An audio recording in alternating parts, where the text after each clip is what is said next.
vaguely know who actual fandom is. I think I might have actually been on that, maybe. It's called Sex Bot Uprising. Pseudo-intellectual space smut. No, I don't think you have.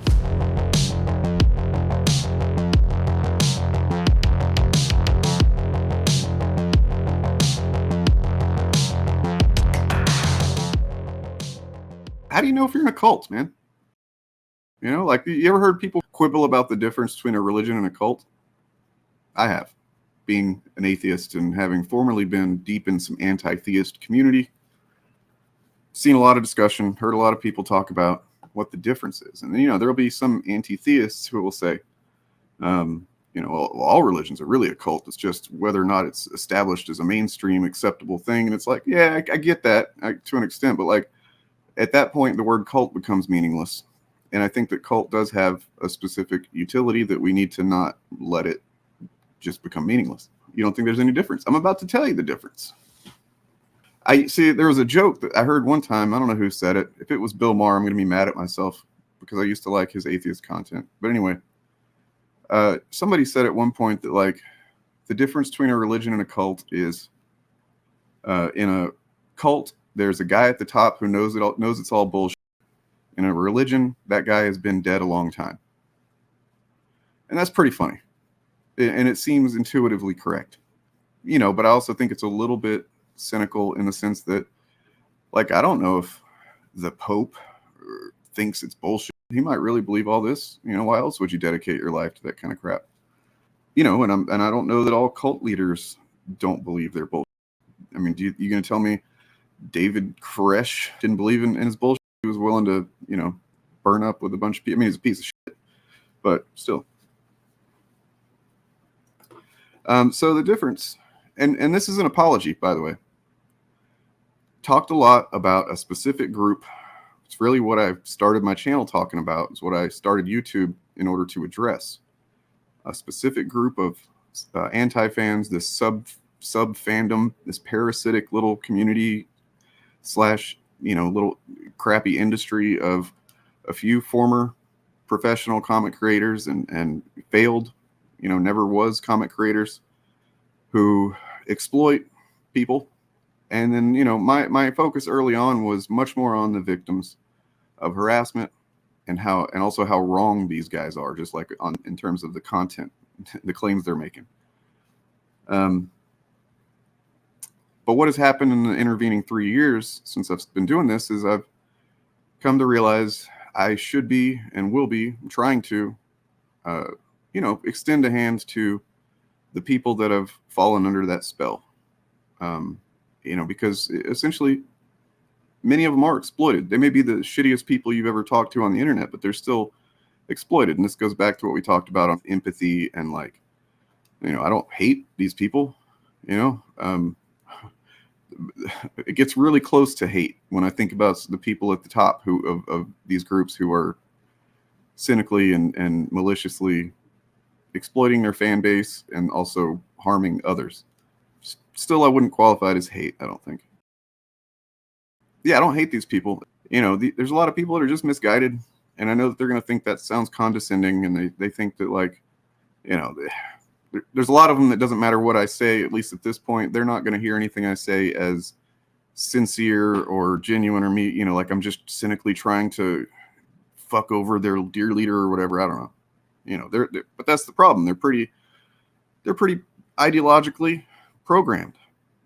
And that's where we get into the distinctions of a religion and a cult, and the similarities of a cult and Comicsgate.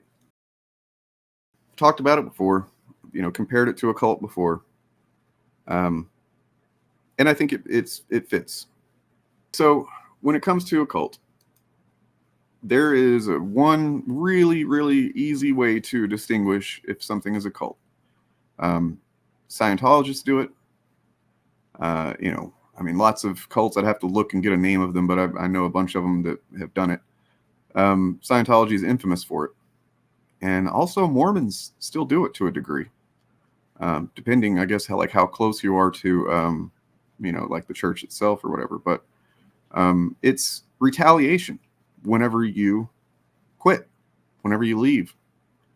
Now, if you're a Catholic, and believe me, I'm no defender of Catholicism or Christianity in general, but like if you're a Catholic and you go to church for several years or whatever, and then you decide, you know what, I don't want to go to church anymore. There's nobody that's going to fuck with you, like not on behalf of the church anyway. You might have some friends or something, I don't know, but like nobody in the church is going to make a dedicated effort to retaliating against you for leaving. It just, doesn't happen. Maybe it used to. I'm sure it used to back in the day, but like now they're like, whatever. We have more money than God.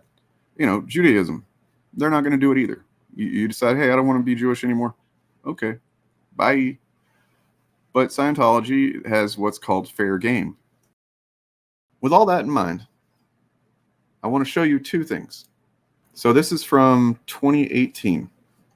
This guy was I guess he was a comic skater that was working with EVS and then decided not to. When I walked away from coloring Cyberfrog, I was relentlessly hammered by Comicsgate for being a traitor and a Judas. EVS and his followers attacked me and my family, made fun of my wife's cancer diagnosis, threatened physical violence on me.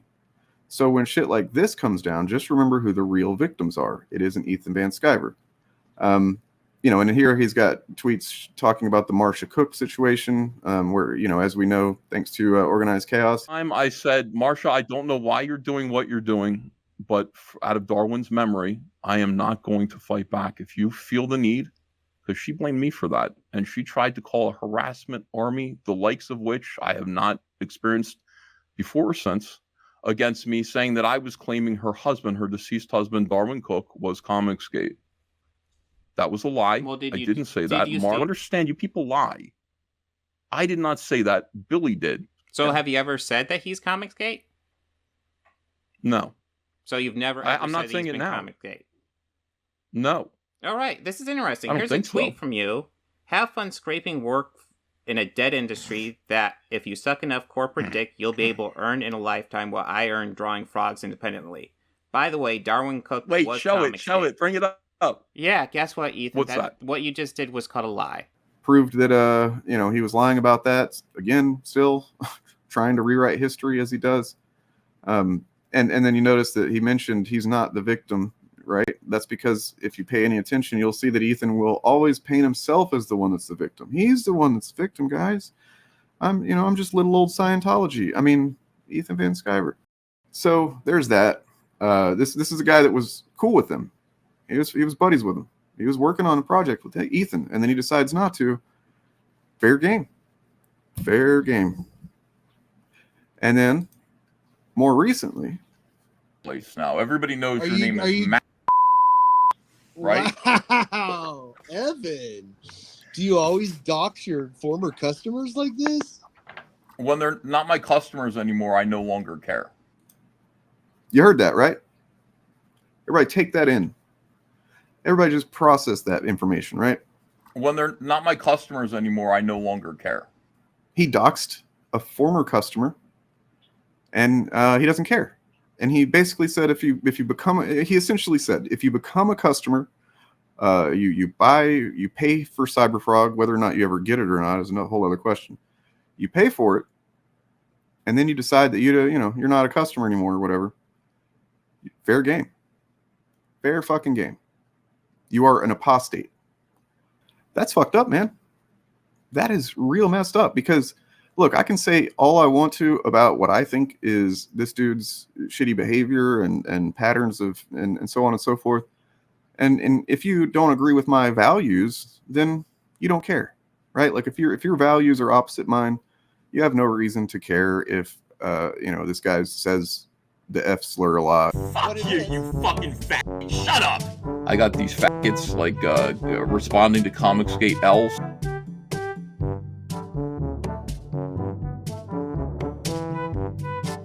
I think most people can agree that doxing is bad, right?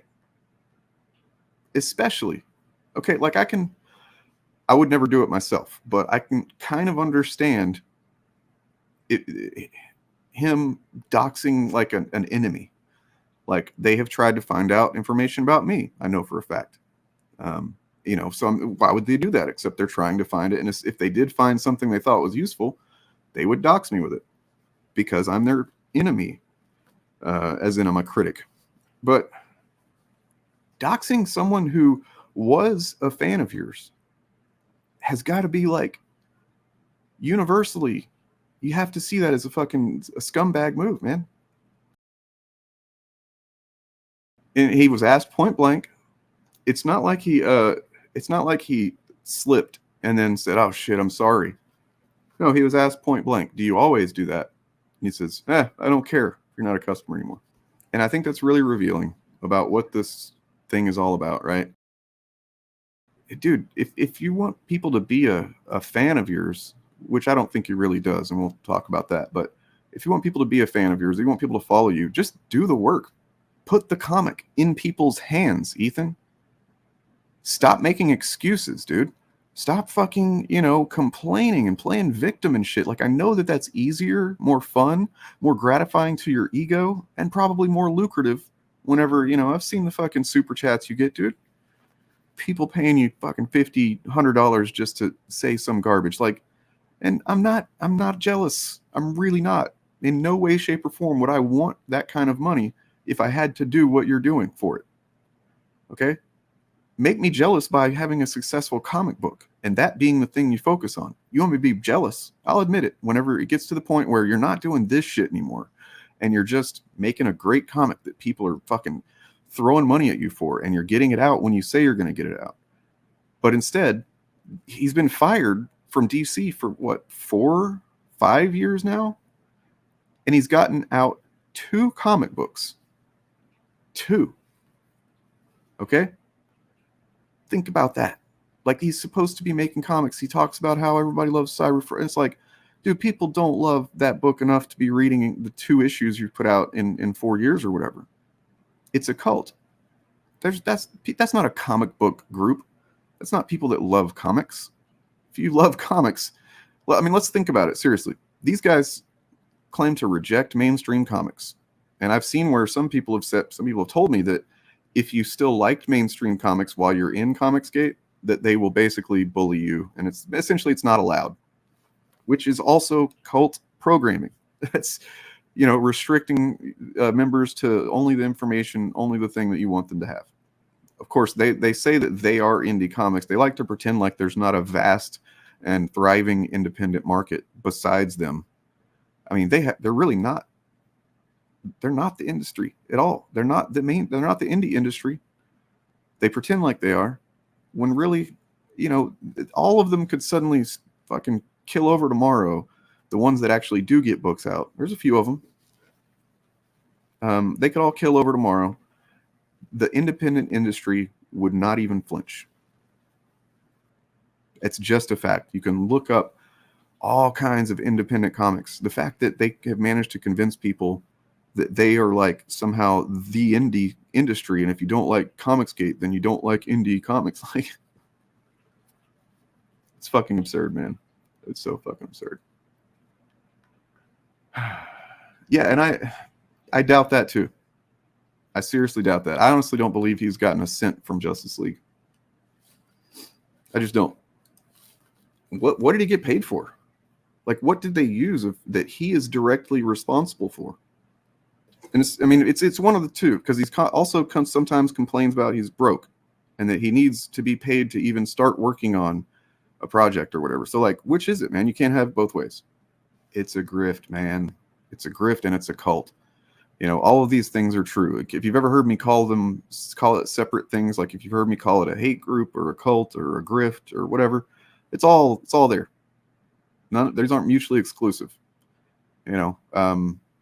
Scientology makes a lot of money as a grift, but it's also a cult.